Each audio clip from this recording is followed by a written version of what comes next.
Welcome to easy notes for your online study channel. आप सबके अपने यूट्यूब चैनल पे आप सभी का बहुत बहुत स्वागत है। फ्रेंड्स, यहाँ पर पेपर 2 इतिहास यानी हिस्ट्री का क्वेश्चन पेपर आपको दिखाने वाले हैं। 28 फरवरी 2023 यानी फरवरी में जो क्वेश्चन पेपर आया था शिफ्ट 1 का आपके सामने अभी जैसे ही मुझे ये रिसीव हुआ है, मैंने कहा तुरंत आप लोगों को बता दें, क्योंकि कल आप लोगों का एग्ज़ाम है। आने वाले एग्ज़ाम्स में भी आप लोगों को ये बहुत हेल्प करेगा, पैटर्न पता चलेगा कैसे एग्ज़ाम में क्वेश्चन आ रहे हैं। तो चलिए जल्दी से स्टार्ट कर लेते हैं। ज़्यादा लॉन्ग नहीं करेंगे वीडियो को, तो जल्दी जल्दी देखते जाइएगा। क्या लिखा है? धम्मपद, थेरीगाथा और जातक ग्रंथ किस बौद्ध धर्म ग्रंथ समूह से संबंधित है? सही आंसर ऑप्शन नंबर डी, खुद्दक क्या है? निकाय बौद्ध धर्म का एक ग्रंथ है जिसमें 15 लघु ग्रंथों का संग्रह है, जिसमें धम्मपद, थेरीगाथा, जातक, सुत्तीपाद, खुद्दक पाठ, बुद्ध वंश प्रमुख रूप से लघु ग्रंथों का उल्लेख मिलता है। क्वेश्चन नंबर 2, कौन सा ग्रंथ जैन परंपरा से संबंधित है? क्वेश्चन नंबर 2, कौन सा ग्रंथ जैन परंपरा से संबंधित है? सही आंसर है सी यानी पौंचर्यम। ध्यान से देखिए, यह ग्रंथ रामायण का जैन रूपांतरण है। क्वेश्चन नंबर 3, स्क्रीनशॉट लेते जाइएगा इस क्वेश्चन पेपर के। गुप्त वंश के शासकों का पारिवारिक कुल चिन्ह क्या था? तो सही answer option number B, Garuda. Gupta वंश के शासकों का पारिवारिक जो चिन्ह था वो गरुण था। समुद्रगुप्त के प्रयाग प्रशस्ति के एक पंक्ति में इसका उल्लेख भी किया गया है। गरुण गुप्त वंश का राज लांछन था और वे उसका प्रयोग अपने शासनों को अभिप्रमाणित करने के लिए मुद्रित किया करते थे। क्वेश्चन नंबर 4, प्रबोध चंद्रोदय नामक ग्रंथ के लेखक कौन है? ऑप्शन नंबर 1, कृष्ण मिश्र। प्रबोध चंद्रोदय क्या है? एक संस्कृत नाटक है और उसके लेखक हैं कृष्ण मिश्र। चंदेल राजवंश के शासक कीर्तिवर्मन की राजसभा में प्रसिद्ध राजकवि कृष्ण मिश्र निवास करते थे। इस नाटक में ही विष्णु भक्ति के साथ साथ कीर्तिवर्मन के सचिवानंद की वीरता, उनकी निपुणता का वर्णन किया गया था।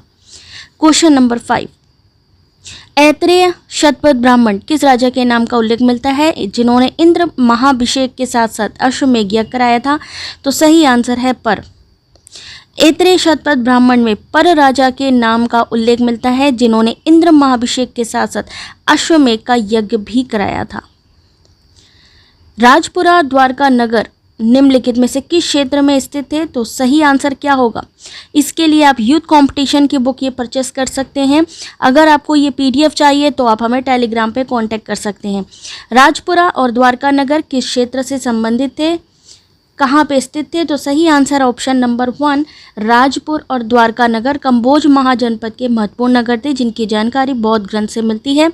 कंबोज दक्षिणी पश्चिमी कश्मीर कफरिस्तान के भाग को मिलाकर प्राचीन काल में कंबोज महाजनपद बना था। ओटोकटन ने निम्नलिखित किस शासक के बारे में नहीं लिखा है? तो सही आंसर है राजराज प्रथम। ओटीकुट्टन ने द्वारा रचित उलाएं, जिसमें कि विक्रम चोल, कुलोतुंग द्वितीय, राजराज द्वितीय संबंधी श्रृंगार प्रधान चरित जीवन चरित का वर्णन किया है। और संगम साहित्य के अध्ययन से हम प्रारंभिक चोल शासक करी काल की उपलब्धियों के बारे में भी जानकारी प्राप्त कर सकते हैं। उस अभिलेख का क्या नाम है जो पूजा शिला प्रकार की रचना से संबंधित है? सही आंसर है घोंसुडी अभिलेख। द्वितीय शताब्दी ईसा पूर्व का संस्कृत भाषा ब्राह्मी लिपि वाला हाथी बाड़ा घोंसुडी अभिलेख राजस्थान के चित्तौड़गढ़ के पास प्राप्त हुआ। यह ब्राह्मी लिपि में प्राप्त संस्कृत भाषा का प्राचीनतम अभिलेख है। घोषणी अभिलेख में भागवत धर्म के प्रचार, अश्वमेध यज्ञ के प्रचलन, भगवान वासुदेव की मान्यता आदि का महत्व वर्णित है। क्वेश्चन नंबर 9, चर्या पिटक किसका एक संग्रह या संकलन है? Question number 9। तो क्वेश्चन नंबर 9 सही आंसर है ऑप्शन नंबर बी यानी चर्या पिटक ग्रंथ में बुद्ध के पिछले जन्म की 35 जातक पद्यमय कहानियों का संकलन है, जिसे पूज्य सारिपुत्र के निवेदन पर पुनः कहा गया था। एक्सप्लेनेशन को, वीडियो को यहाँ पॉज करके अच्छे से ही चाहें तो आप एक्सप्लेनेशन को पढ़ लीजिए, क्या लिखा गया है इसके बारे में। क्वेश्चन नंबर 10, लंका अवतार किससे संबंधित है? तो सही आंसर ऑप्शन नंबर 1, वैपुल्य सूत्र से। लंका अवतार वैपुल्य सूत्र से संबंधित है। महायान बौद्ध धर्म मुख्यतः शून्यवाद और विज्ञानवाद नाम के 2 निकायों में विभाजित है। प्रज्ञा पारमिता सूत्र ग्रंथों में शून्यवाद सिद्धांत का अवलोकन किया गया है। विज्ञानवाद का प्रारंभ शून्यवाद के बाद और शून्यवाद के विरोध में हुआ था। कियारी और गियक नामक नवप्रशांतकालीन स्थल किस जगह पर अवस्थित है? सही आंसर डी, लद्दाख। कियारी गियक नामक नवपाषाणकालीन स्थल केंद्र प्रशासित देश लद्दाख में अवस्थित है। घग्गर हाकरा नदी तंत्र का निम्नलिखित में से किसके द्वारा अध्ययन किया गया? Question number 12। सही आंसर जानते हैं। घग्गर हाकरा नदी तंत्र का अध्ययन C.F. ओल्डहैम द्वारा किया गया और 19वीं शताब्दी में ब्रिटिश अधिकारियों और खोजकर्ताओं के द्वारा भूगर्भीय और पुरातात्विक साक्ष्यों और भाषाई समानता के आधार पर मौजूदा नदी प्रणालियों के साथ ऋग्वैदिक सरस्वती नदी का मिलान करने के इन्होंने कई प्रयास किए। एक्सप्लेनेशन पॉज करके पढ़ लीजिए। एक ही घोष के अनुसार भारत में कौन सा पूरा पाषाणिक सांस्कृतिक समूह कॉम्प्लेक्स का एक काल यानी कि सांस्कृतिक तत्व नहीं है? तो सही आंसर है डी, बोरर ब्यूरिन। पूरा पाषाणिक संस्कृति को 3 मूल तत्वों में विभाजित किया। वो कौन कौन से तत्व थे? चापर विफेस, फ्लैग तत्व, फ्लैग ब्लेड तत्व। पूरा पाषाणिक संस्कृति समूह कॉम्प्लेक्स का एक काल सांस्कृतिक तत्व नहीं है, बोरर ब्यूरिन। औरंगजेब के शासनकाल में किसे कुलीन राजपूत को 7,000/7,000 का मनसब दिया गया? तो सही आंसर है सी, मिर्जा राजा जयसिंह। शाहजहां औरंगजेब के शासनकाल में मिर्जा राजा जयसिंह राजपूत मनसबदारों में सर्वाधिक प्रतिष्ठित प्रभावशाली थे। उन्हें 7,000 जात और 7,000 सवार का सर्वोच्च मनसब प्राप्त था। भारत में कुएं से जल निकालने की जो 2 विधियां हैं उनका विवरण किन ग्रंथों में मिलता है? Question number 15। देख सकते हैं ये लेटेस्ट पैटर्न है, फरवरी का ये क्वेश्चन पेपर आपके सामने। भारत में कुएं से जल निकालने की 2 विधियों का जो विवरण है बाबर नामक ग्रंथ में मिलता है, जिसे बाबर ने तुर्की भाषा में स्वयं लिखा था और उन्होंने मुगल काल में सिंचाई के अत्याधुनिक साधनों रहट चरस का वर्णन किया। मुगल काल में रहट का प्रयोग लाहौर, दीपालपुर और ऐसी दूसरी जगहों पर लोग रहट के जरिए सिंचाई किया करते थे। Question number 16। किसने इस बात का पर्यवेक्षण किया कि जब अकबर मिर्जा हकीम के विद्रोह का दमन करने के अभियान हेतु काबुल की ओर गए थे तो उसने अपनी मां हाबिदा बानो बेगम को दिल्ली सूबे का प्रभारी नियुक्त किया था? सही आंसर है option number B, Father Anthony Monserrate ने अपने पर्यवेक्षण में पाया कि जब अकबर मिर्जा हकीम के विद्रोह को दमन करने के अभियान हेतु काबुल गया था तो उसने अपनी मां हाबिदा बानो बेगम को दिल्ली सूबे का प्रभारी नियुक्त किया था। किसने कहा? फादर मॉन्सरेट ने। Next question. जनवरी 1751 में किस सेना नायक के नेतृत्व में फ्रांसीसी सेना मुजफ्फर जंग के साथ आई थी? जिसको भी इस क्वेश्चन का आंसर आता हो जल्दी से वीडियो में कमेंट करिएगा। चलिए देखते हैं 17 का सही आंसर ऑप्शन नंबर 1 यानी कि फ्रांसीसी सेना जनवरी 1751 में सेना नायक बसी के नेतृत्व में मुजफ्फर जंग के साथ आई थी। कर्नाटका का दूसरा युद्ध 1749 से 54 के दौरान अंग्रेजों और फ्रांसीसियों के मध्य होने वाले युद्धों के 2 पक्ष थे। पूरा इसके बारे में डिटेल है जिसके बारे में आपका पूरा कॉन्सेप्ट भी क्लियर होगा। यहाँ भी आप पूरा एक्सप्लेनेशन पढ़ते जाइए, चीज़ें क्लियर होंगी, स्क्रीनशॉट भी ले सकते हैं। तो क्वेश्चन नंबर 80। आरंभिक आधुनिक काल में उम्मल के रूप में किसे जाना जाता है? सही आंसर है टैक्स कलेक्टर यानी कर संग्राहक। आरंभिक आधुनिक काल में उम्मल के रूप में कर संग्राहक जाना जाता है। ये व्यवस्था मद्रास में लागू की गई थी। किस साम्राज्य के अंतर्गत सैनिक सेवा के समर्थन हेतु गांव से राजस्व कार्य अर्थात सरंजाम एक लोकप्रिय प्रथा थी? सही आंसर है सी, मराठा साम्राज्य। मराठा साम्राज्य के अंतर्गत सैनिक सेवा के समर्थन हेतु गांव से राजस्व कार्य अर्थात सरंजाम एक लोकप्रिय प्रथा थी।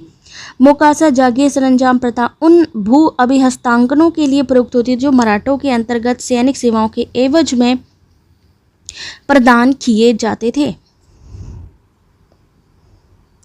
किसने लिखा है कि समय बहुमूल्य है और अपरिवर्तनीय है? क्वेश्चन नंबर 20 सही आंसर है ऑप्शन नंबर 1, अबुल फजल। अबुल फजल ने लिखा है कि समय बहुमूल्य है और अपरिवर्तनीय है। अकबर के सांस्कृतिक कार्यों के संगठनकर्ता मुख्य रूप से कौन थे? अबुल फजल थे। किसने कहा कि उसके लिए नूरजहां के समय को पुनर्जीवित किया गया और उसके नाम से सिक्के जारी किए गए? ऑप्शन नंबर 1, हादी कंवार खान ने कहा कि उसके यानी लाल कुंवर के लिए नूरजहां के समय को पुनर्जीवित किया गया और उसके नाम से सिक्के जारी किए गए। लाल कुंवर, जिसे कि समसामयिक इतिहासकारों से ने नाचने वाली कहा है और बहुत पहले ही जहादर शाह की कृपा पात्र थी। जहादर शाह की गद्दी पर बैठने के पश्चात वो रानी बन गए। लाल कुंवर के रानी होने के साथ साथ उसके निकट संबंधियों को उच्च पद मिलना स्वाभाविक था। इसके 3 भाइयों को 7 और 5,000 की मनसब और बड़ी बड़ी जागीरें भी प्रदान की गई। राजस्थान में अवस्थित निम्नलिखित में से कौन से स्थल से 2000 ईस्वी पूर्व के लगभग सूखापन के आरंभ का प्रमाण प्राप्त होता है? तो सही आंसर है डी, लुड़करनसर। ये झील राजस्थान के बीकानेर जिले में अवस्थित है और इस स्थल से 2000 ईसा पूर्व के लगभग सूखापन के आरंभ का प्रमाण प्राप्त हो जाता है। Next question, the court of directors ने निम्नलिखित में से किस रियासत के विलय को राज्य हड़प सिद्धांत के आधार पर मंजूरी को रोक दिया था? सही answer C, Karauli. The court of directors ने करौली रियासत के विलय को राज्य हड़प सिद्धांत यानी डॉक्ट्रिन ऑफ लैप्स के आधार पर मंजूरी को रोक दिया था। 1852 में करौली रियासत को राजस्थान में स्थित है। ये राजा के नरसिंहपाल की मृत्यु हो गई थी, जबकि करौली राज्य पेशवा को कर देता था। एक्सप्लेनेशन आप लोग प्लीज स्क्रीनशॉट लेते जाइएगा। अभी क्वेश्चन पे फोकस है कि किस तरीके के क्वेश्चन आए हैं जिससे आने वाले एग्जाम में आप लोगों को बेटर लगे, समझने में आसानी हो। किस भारतीय फैक्ट्री अधिनियम के अंतर्गत सभी श्रमिकों को साप्ताहिक अवकाश प्रदान किया गया? ऑप्शन नंबर बी, द्वितीय भारतीय फैक्ट्री अधिनियम 1891। इस अधिनियम के प्रावधान क्या थे? द्वितीय भारतीय फैक्ट्री अधिनियम, इसके प्रावधान थे 9 वर्ष से कम उम्र वाले बच्चों से श्रम लेना निषिद्ध, 9 वर्ष से 14 वर्ष तक के बच्चों से प्रतिदिन 7 घंटे श्रम लेना, महिला शिशु श्रमिकों को रात में 8 से सुबह 5 बजे के बीच काम करने के लिए निषिद्ध कर देना और महिला श्रमिकों से मात्र 11 घंटे काम लिया जाना। प्रथम बर्मा युद्ध का तात्कालिक कारण क्या था? ऑप्शन नंबर 1, एक ब्रिटिश संरक्षित राज्य के रूप में चाचर की स्थापना करना। टेक अ स्क्रीनशॉट गाइस, तुरंत स्क्रीनशॉट लीजिए क्योंकि टाइम बचा नहीं है, तो जितनी जल्दी क्वेश्चन कवर कर लें उतना अच्छा है। ये पूरा screenshot question number 25। 26, who wrote the essay यानी किसने लिखा है Gandhi ji leadership and the Congress Socialist Party शीर्षक से निबंध लिखा है? डी यानी जयप्रकाश नारायण। जयप्रकाश नारायण ने Gandhi ji leadership and the Congress Social Party शीर्षक से निबंध लिखा था। इनके बारे में आराम से पढ़ लीजिए। किस युद्ध के बाद प्रख्यात हीरा कोहिनूर ब्रिटिश मुकुट को समर्पित कर दिया गया था? क्वेश्चन नंबर 27 और इसका सही आंसर क्या होगा? क्वेश्चन नंबर 27 और इस क्वेश्चन का सही आंसर है ऑप्शन नंबर बी, यानी द्वितीय आंग्ल सिख युद्ध जो कि 1848 से 49 के बीच के बाद प्रख्यात हीरा कोहिनूर ब्रिटिश मुकुट को समर्पित किया गया था। 29 मार्च 1849 को लॉर्ड डलहौजी ने हेनरी लॉरेंस, लॉर्ड एलनबरो और मंत्रिमंडल की इच्छाओं की परवाह नहीं करते हुए पंजाब को ब्रिटिश साम्राज्य में मिलाने की भी घोषणा कर दी थी। मैला ढोने वालों की 1928 की हड़ताल के एक प्रमुख के रूप में किसको धनगर्मा की उपाधि दी गई? सही answer option number B, Prabhavati Das Gupta. Next question, Estado da India किस नाम से लोकप्रिय है? ऑप्शन नंबर 1, पुर्तगाली ईस्ट इंडिया कंपनी। ठीक है, आराम से इसका स्क्रीनशॉट ले लीजिए और पढ़ लीजिए, 5 से 10 मिनट लगेगा और आपका रिवीजन हो जाएगा। प्रमुख विदेशी कंपनियां ते का स्क्रीनशॉट तुरंत ले लीजिए।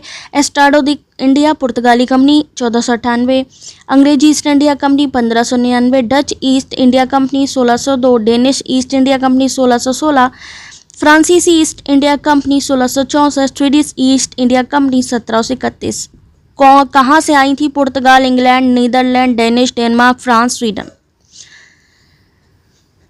क्वेश्चन नंबर 30 थोड़ा कोडिंग वाला क्वेश्चन है। 1770 और 1780 के दशक के अंतिम वर्षों में खतबंदी विनियमन किससे संबंधित था? तो सीधे चलते हैं इसके आंसर पे। सही आंसर है ऑप्शन नंबर बी, भारतीय दस्तकारों को उनके उत्पाद अनन्य रूप से ब्रिटिश ईस्ट इंडिया कंपनी को बिक्री करने के लिए बाध्य करते हैं। आप लोग चाहो तो स्क्रीनशॉट ले लो। अगला क्वेश्चन, क्वेश्चन नंबर 31 दादा भाई नौरोजी ने 1895 में किस आयोग के समक्ष भारत से धन के निष्कासन के मामले को प्रस्तुत किया था? सही आंसर ऑप्शन नंबर 1 वेल्बी आयोग। वेल्बी आयोग ब्रिटिश सरकार द्वारा गठित भारत के व्यय प्रशासन पर रॉयल कमीशन था। नेक्स्ट क्वेश्चन, 1880 के दशक में किस संस्था से फर्ग्यूसन कॉलेज को विकसित किया गया? सही answer option number B new English school. Screenshot लेते जाइएगा, पूरा एक्सप्लेनेशन है। अगर क्वेश्चन सेम नहीं भी आता है, वैसे तो इस समय PYQ रिपीट हो रहे हैं, बट अगर नहीं भी आता है तो ये जब आप एक्सप्लेनेशन पढ़ लेंगे तो यहाँ से बहुत सारे क्वेश्चन आपके आ जाएंगे। कौन सा अस्पृश्यता पर 1929 की कांग्रेस उपसमिति का अध्यक्ष था? क्या लगता है इस क्वेश्चन नंबर 33 का सही आंसर? चलिए बात करते हैं ऑप्शन नंबर सी, यानी 1929 में कांग्रेस कार्य समिति ने अपनी दिल्ली की बैठक में अस्पृश्यता विरोधी उपसमिति बनाई, जिसके अध्यक्ष पंडित मदन मोहन मालवीय और सचिव जमनालाल बजाज को बनाया गया था। इस समिति का निर्माण का उद्देश्य क्या था? जरा इसको आराम से पढ़ लो। उपयोगितावाद के सिद्धांत का प्रतिपादक कौन था? Option number B GS mill.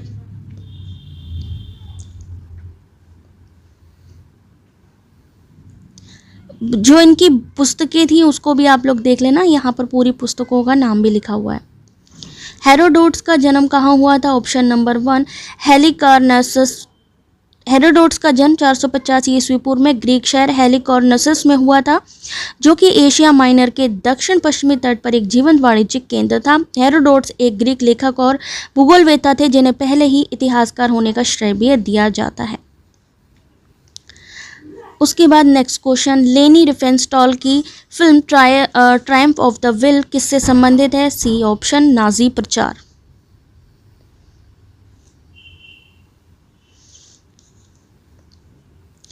Who say as a work of the imagination historian work, यानी काल्पनिक कृतियों के रूप में इतिहासकार की कृति और उपन्यासकार की कृति भिन्न नहीं होती, वे जहाँ भिन्न होते हैं वह ये इतिहासकार के वर्णनकार सच होने से है। सही आंसर है कॉलिगवुड। RG कॉलिगवुड ने अपने ग्रंथ आइडिया ऑफ हिस्ट्री में कहा था कि काल्पनिक कृतियों के रूप में इतिहासकार की कृति उपन्यासकार की कृति भिन्न नहीं होती।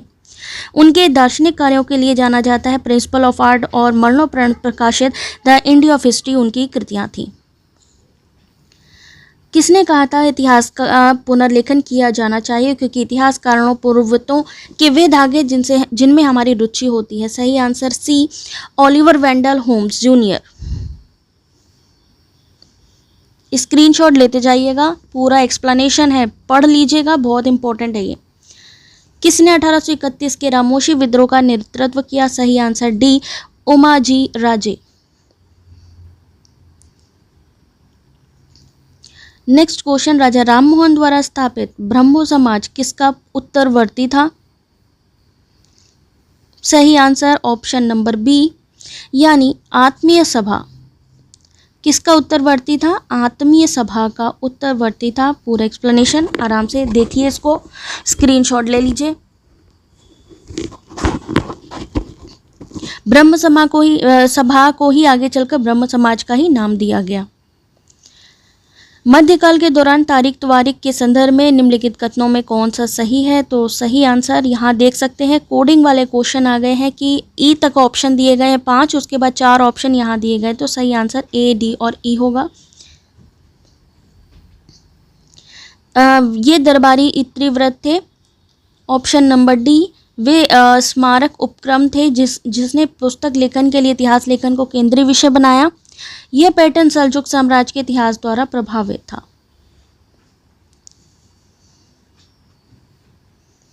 ठीक है, ये देखिए पूरा एक्सप्लेनेशन नोट डाउन कर लीजिए। फिर कोडिंग वाला क्वेश्चन है, यूरोपीय व्यापारिक कंपनियों की भूमिका के संदर्भ में कौन सा सही है, जो कि इस पूरे वीडियो में कंप्लीट होना मुश्किल है, इसलिए डायरेक्टली हम आपको इसका आंसर दिखा दे रहे हैं। सी, एक्सप्लेनेशन पढ़ लीजिए, क्योंकि यहाँ से आपके बाकी आने वाले एग्जाम में क्वेश्चंस बन जाएंगे, इसको अगर आपने पढ़ा होगा। ठीक है, एक्सप्लेनेशन जरूर पढ़ लीजिए। क्वेश्चन नंबर 43, ये भी कोडिंग वाला है कि कौन से सही है। ऐसे लॉन्ग क्वेश्चंस आते हैं एग्जाम में, तो सीधा इसका आप एक्सप्लेनेशन पढ़ लीजिए। ऑप्शन नंबर बी इस क्वेश्चन का सही आंसर है। क्यों सही है यहाँ से आप देख सकते हैं। फिर से एक कोडिंग वाला क्वेश्चन, निम्नलिखित में से कौन सा सही है। इस वाले क्वेश्चन में इस क्वेश्चन को ड्रॉप किया गया, लेकिन आप लोग एक्सप्लेनेशन ज़रूर से पढ़ लीजिए क्योंकि यहाँ से और क्वेश्चंस आपके आ सकते हैं। एनटीए ने इस क्वेश्चन को हटा दिया था। Which of the following are correct.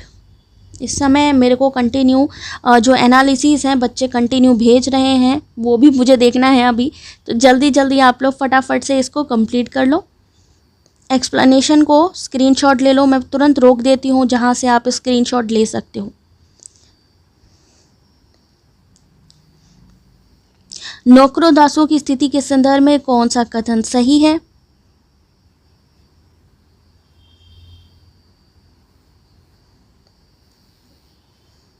सही आंसर ऑप्शन नंबर बी।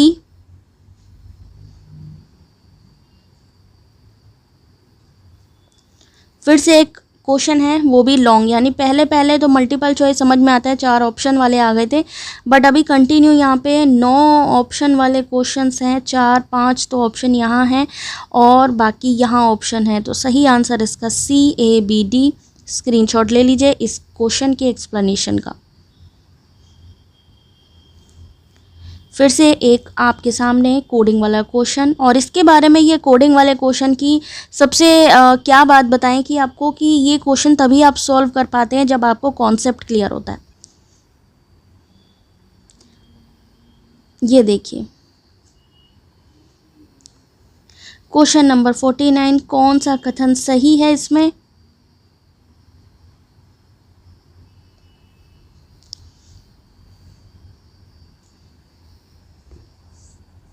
यहाँ पर इस क्वेश्चन का सही आंसर ऑप्शन नंबर बी। इतने लॉन्ग क्वेश्चन है।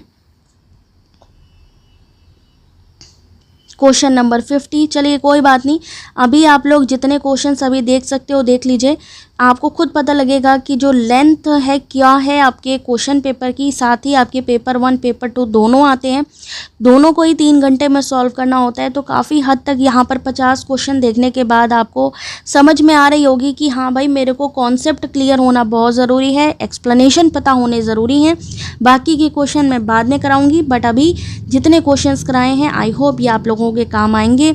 अगर अच्छा लगा हो वीडियो तो वीडियो को लाइक शेयर सब्सक्राइब करिएगा। Thanks for watching.